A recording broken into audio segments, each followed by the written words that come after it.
Essex stayed on top of Northamptonshire on a battling but weather-affected penultimate day of their LV County Championship match in Chelmsford. Northants resumed their first innings on the third morning on 143 for 3, 217 runs behind their hosts, and lost 2 wickets in Jamie Porter's first over. Rob Keogh on 45 lost his off-stump to a peach, while Adam Rossington was out next ball, nicking a drive behind to leave with his team now in some trouble on 151 for 5. 211 was the target the visitors needed to get to avoid the follow-on, and so they were thankful to new man Josh Cobb and the remaining overnight batsman Richard Levy, who added 37 more before the latter was forced to retire hurt after being struck on the hand by Tom Moore and breaking a knuckle. That brought in Rory Kleinfeldt, and he played positively from the start, and thanks to him that follow-on was soon avoided. The South African took on Moore and gave the ball a frightful thwack at times. He has a simple approach: if the ball is there to hit, then jolly well hit it. These were the kind of shots you really didn't want to get in the way of.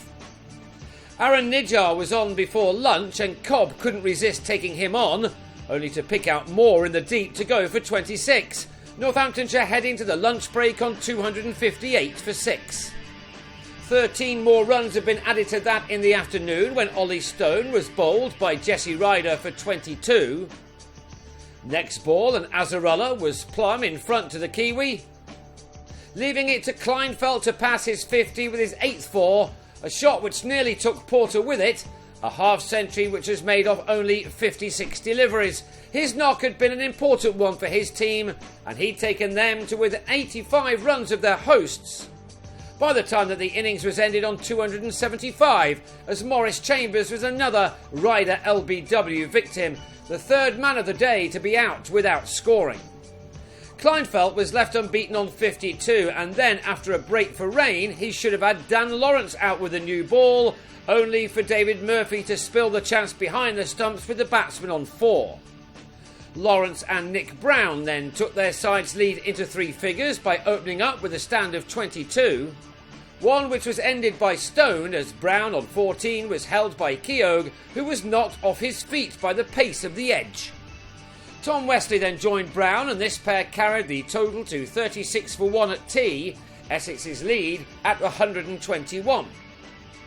But another shower meant that play didn't commence again until 4:45, and when it did, Westley and Lawrence largely saw out time with few problems in the 5 overs and 1 ball that were possible before the light became an issue once again.